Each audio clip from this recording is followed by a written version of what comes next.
Le secrétaire général du parti, To Lam, également secrétaire de la commission militaire centrale, assistait mercredi 24 septembre à Hanoï au 11e congrès d'émulation de l'armée populaire du Vietnam pour la période 2020 à 2025.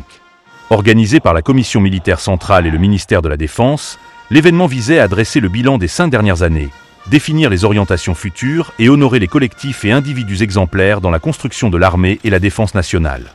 Le congrès s'est tenu sous le thème « Valoriser la tradition héroïque et les nobles qualités des soldats de long clos », l'ensemble de l'armée s'engage dans la construction d'une armée révolutionnaire, régulière et moderne, assurant fermement la défense de la République socialiste du Vietnam et accompagnant le pays vers une ère de richesse, de prospérité, de civilisation et de bonheur.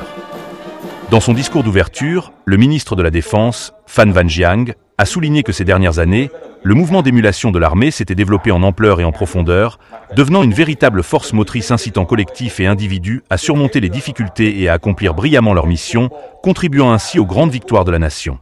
Selon lui, ce 11e congrès constitue une étape importante pour mettre à l'honneur les réalisations, les exploits et les nouveaux acteurs apparus et en développement dans le mouvement d'émulation au cours des 5 dernières années, tout en définissant les orientations, objectifs et mesures pour intensifier ce mouvement et mener efficacement le travail de récompense durant les 5 prochaines années.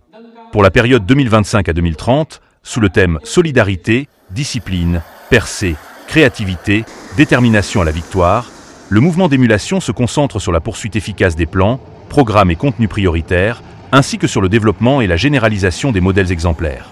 Parallèlement, l'ensemble de l'armée organise avec succès des activités d'émulation pour célébrer les grands événements politiques du parti, du pays et de l'armée, en particulier l'intensification des mouvements en l'honneur du 12 congrès de l'organisation du parti de l'armée en 2025, du 14 congrès national du parti, ainsi que des élections des députés de la 16 législature de l'Assemblée nationale et des membres des conseils populaires à tous les niveaux pour le mandat 2026 à 2031.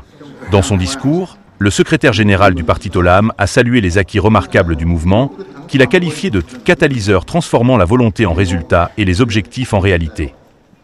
Là où se trouvent les forces armées, naissent les mouvements d'émulation.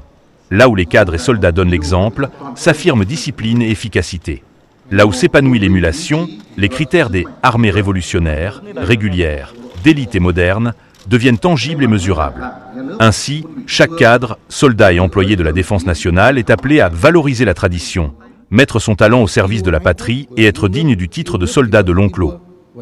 Le dirigeant a insisté sur le fait que l'émulation ne devait pas être une campagne ponctuelle, mais un processus continu, le rythme même de la vie militaire. Chaque journée doit se traduire par un critère concret, chaque mois par une initiative, chaque trimestre par un résultat durable. L'émulation, a-t-il affirmé, est l'école de la personnalité et du caractère, contribuant à renforcer la discipline, la solidarité et la maturité de chaque soldat. Face aux nouveaux défis de défense et de construction nationale, il a affirmé que l'armée vietnamienne doit être à la fois régulière, d'élite, moderne, mais aussi mobile, flexible et numérisée. Dans ce contexte, le mouvement d'émulation patriotique doit devenir le système d'exploitation guidant les 3 fonctions de l'armée: armée de combat, armée de travail politique et armée de production. Chaque cadre et chaque militaire doit faire sien l'esprit de la devise « être prêt à se sacrifier pour assurer la survie de la patrie ». Cet engagement doit se manifester dans l'étude, la formation et l'entraînement, lors des exercices et de la mise en condition opérationnelle, ainsi que dans le travail de production, l'aide à la population, la coopération internationale et l'accomplissement des missions à l'étranger. Il a exhorté toute l'armée à éviter toute recherche de performance formelle, en privilégiant la qualité, l'efficacité et la profondeur.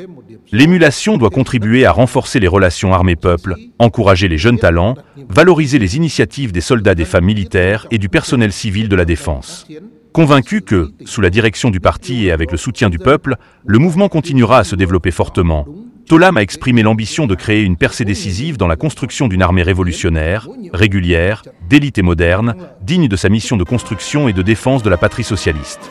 Au nom du parti, de l'État et de la commission militaire centrale, le secrétaire général To Lam a remis au Congrès un drapeau d'honneur portant la devise en 16 caractères. Fidélité et fermeté, unité et discipline, percée pour le développement, détermination et victoire.